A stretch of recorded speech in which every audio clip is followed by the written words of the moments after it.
Nathan, go ahead. Matt, can you just sum up why this was such a difficult? Say it again.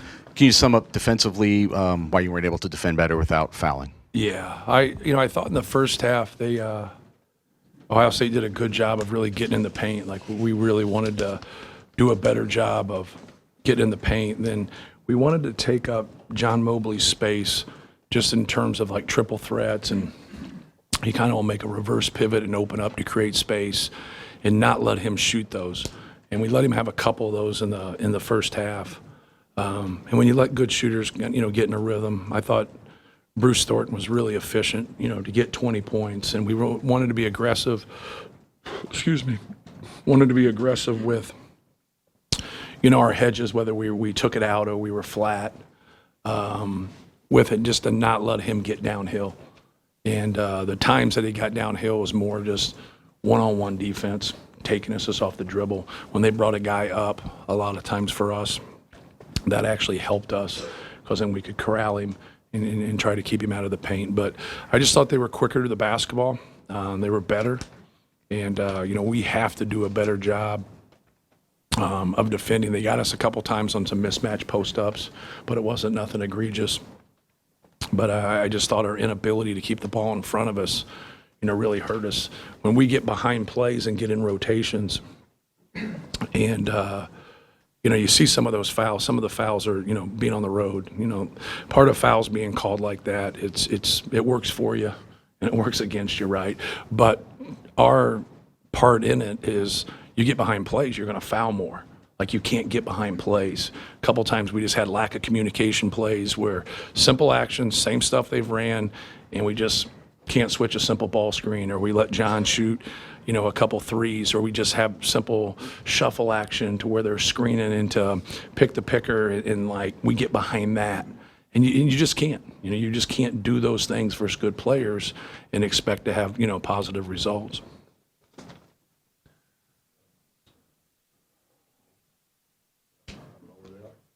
Right there. Anyone handing them out?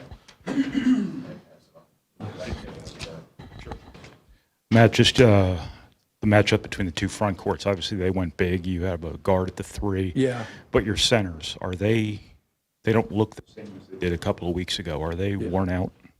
Well, they need to stop fouling people. Like, stick to your rules, do what you're supposed to in ball screen D and post defense. You can be physical without fouling. And you got to be able to come in the game. And so, like, they got us a couple times when they posted it up strong, and then I don't want to talk my terminology, you won't understand it, but in terms of taking a ball screen out and then using it again, and then you're physical down low, so now you've taken away that backline help. Well, you got to be physical as an offensive player and not let that happen and step right to him, get in front of him, and now you can move your feet and stop the basketball. We let that happen, 3 or 4 times. Like, you got to be able to guard your position, but you also got to anchor the back line. Sometimes you're in our game now, it gets spread out. You get into 5 out, you get into more bigs on the perimeter, but, they don't have guys that are like, centers that are shooting a lot of threes, and even though they'll cast a couple, we just have to be better. And it's just, we come in and out of our focus and our concentration. Like we make good plays, we do good things, and then we don't. And you say, well, okay, these plays are different. We do this well, but these different plays we do well. No. We're the king at, we will guard you in the same action, and then we'll turn around and guard the same action after that, and we don't do what we're supposed to. And so, like, it's got to be accountability. Like, you got to, if they're going to run the same stuff and do the same things, we got to stay on the same page. And what's crazy is we come in and out of it. Like, we'll have 2 or 3 good possessions like that, and then we won't. And so it's like we just need more consistency across the board. I wish it was one guy. I can fix. I wish it was 2 guys. So it's not. It's collectively as a team. It's guys that have played in 125 games, and it's a couple others that's played in 28 games. And it's that's what we have to have. You can't beat yourself. Matt, you've coached against Bruce now for 4 years, Thornton. Just what's it been like seeing him grow? And I mean, he's about ready to become the leading scorer here all time. All that kind of. What's been the challenge? Right. What do you like about his game? Yeah, he's great, man. He's a lot of young people aren't professional. He's professional. So I went to Milton a handful of times. He liked us so much, he went to Ohio State. I have that effect on people. Yeah, it's really good. It's really helped our program. No, he's great. He's what college basketball is all about. He could have ran, he could have transferred, he could have done all that stuff. He stayed, he competed, he has fought himself to be in this position. He has a lot of individual accolades, but I know the way he's wired. I know his high school coaches, and that's all they kept saying. It's like, this kid's the biggest winner. This kid's all about his team. He's all about Milton. He's all about Ohio State. He just wants to win. And no, good for him. You know what I mean? Like, good for him to be the all-time leading scorer, but I know he'd trade that to get in the NCAA tournament. I know that. We've done a good job. We have good guys in our program. I know every coach says that, but they're not all right. We have good guys, and we vet good people. And when we vetted Bruce Thornton, it was just like, man, like he's all about the right things. He's all about winning. He's not about himself. He's not about the fluff. He's not about the attention-seeking behavior. He's about winning. He's about being a good teammate. And that's what it's about. You can't, like, dudes like that are gold. They are gold, because now I call them multipliers. The guy that called the game tonight for CBS is a multiplier.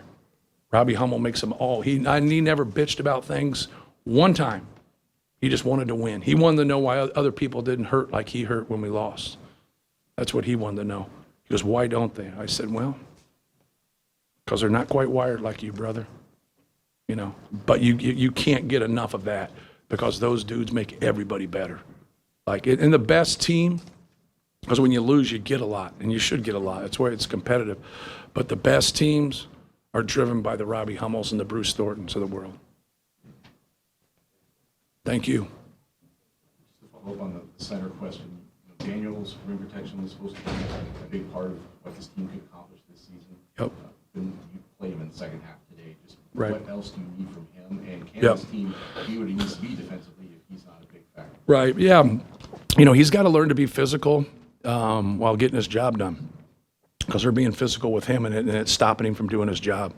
He's got to be physical without fouling. He's got to be able to be physical, you know, and stay in the game. Like he gets fouls quick and gets out, and you know, be productive. Like, there's nothing that we do preparing every single day and breakdown that's not going to translate to the game, or we're not going to do it, right? So, like, our development and how we do things, a lot of it has nothing to do with scoring. Like, can you play post defense? Can you play ball screen defense? Can you rebound in this game today? And that's what he's got to be able to do, and he wasn't able to do that. But we also had other people that couldn't do it either. And just across the board in this sport, this time of year when the postseason is kind of looming right there, we're in March now. What is the challenge of keeping everything like pointed in the direction you want it to be pointed in when you're playing games on the road and everyone's like, what is the challenge just across the board trying to handle that all in the right way? Yeah, well, it gets ramped up. It means more. You know, now you don't have as many issues at this time of the year because everybody just wants to have a better seed or get in the tournament and things like that. So, like, now everybody's locked in. There's less distractions. Well, it makes the games harder for both teams, right? Because you're competing, like you're going at it. So, it's each team causes a little bit of different issues for your team, right? Just because of style of play or personnel of things like that. But it's still what you do and what you start with in your program. Some people start in the fall, we start in the summer, in terms of putting things in and doing things. You can do all a bunch of fancy shit if you want. If you don't compete and play harder than your opponent, it doesn't matter. It really does. You can win a couple games that way. You're not going to win a lot of games that way, not against quality opponents. So I think that's the number one thing that kind of resonates is I always write up on the board the offense, defense stuff. Then at the end, I talk about the competitive spirit, mental toughness, things like that. And I said, you can do all these things wrong and do that right, and you got a chance. You can do all these things right, and if you don't do that right there, if you don't play hard and compete and do that, it's out the window. It's out the window. People are too good, And so for us, that our execution's big in how we play offensive. We have a good offensive team. I know it might not look like it today, but we have a good offensive team. We got to execute, and the better we execute and the better shots we get, the better chance we have to offensive rebound, the better chance we have to set our defense and keep them out of transition. That's an important piece. So when we come in here and we turn the ball over 6 times, and you make some shots early and you do some type of things and you're looking at it and then they got a lead, like what's the issue here? Like, you got to be able to guard your man. You got to be able to keep the ball out of the paint. So like for us, that's frustrating because we should have been in a better position going into halftime, and then we're just bad to start the second half. Well, when you look in the total big picture of things, like you're talking about, like, you can't play that way.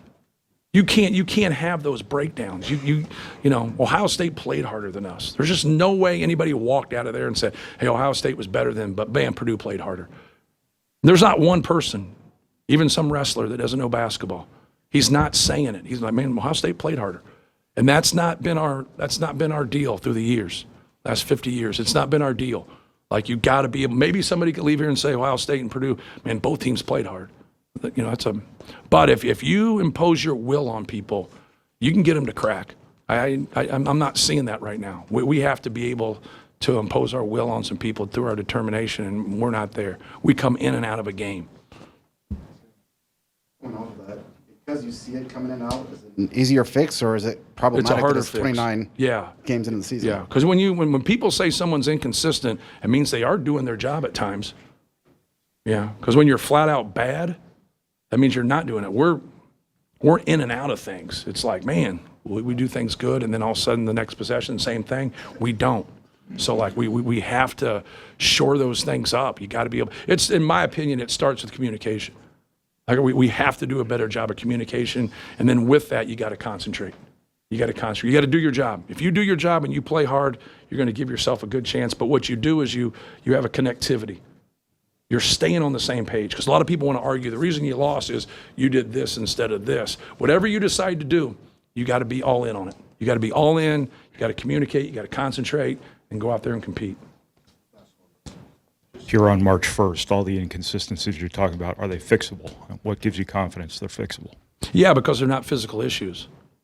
We don't have physical issues. If you have physical issues and you can't keep Kenny Anderson in front of you, then it's like, yeah, I got you. Like we can do all the things that I talked about. We can do it. And the thing about it is, when you have experienced players, I've seen them do it. I've seen them take us to Big Ten titles. I've seen them take us to the Sweet 16. I've seen them take us to the Final Four. I've watched them beat quality people. I've seen them beat the number 1 ranked team in the country, number 2 ranked team in the country. I could keep going. So like when you have that, which a lot of people in college basketball don't have because there's so much change, then like, hey, we got to get this right. We got to get this consistent. So we'll get it fixed. Thank you.